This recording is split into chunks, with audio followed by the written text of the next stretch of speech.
Now, here is the movie star car that April introduced us to earlier. David Spade's personal ride in the movie Joe Dirt Daytona.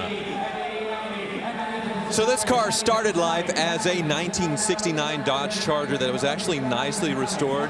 If you pop the hood, you actually see it was probably a plumb crazy car. And that 440 engine, freshly built, looks like a nice restoration, right? But then they went for the movie and made it into this sort of patina, faux-tina, Joe Dirt Daytona. So in the film, he needed some hoopty to get around in, and this thing was available for him to buy for cheap to get around in the movie. But he was actually chasing his Hemi dreams. What he really wanted, what he was chasing, was this Hemi GTX that was orange. David Spade, being a car enthusiast, he was the star of the film, obviously picked some cool cars for that. But this one got a lot more screen time. It was made it to look like the Daytona of 1969, but it isn't the real deal. Has all this fake patina, and it even comes with Joe Dirt's signature mullet.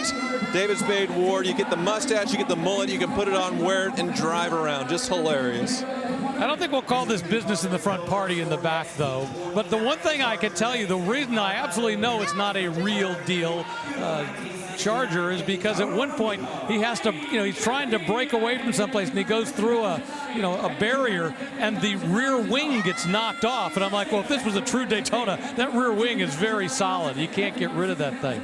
And if you look at the VIN on this car, the one thing it's missing is an XX, which would have meant that it's a real deal. So it's a Charger, born a 318, but now has an upgraded engine in it. Right, yeah, the original wings on the Daytona in 1969 would have been reinforced all the way to the frame. And it's kind of funny, Joe Dirt's going after that Hemi GTX, but history's talking about $300,000 now. The current bid has sold. The Daytona is the more desirable car than the Hemi GTX.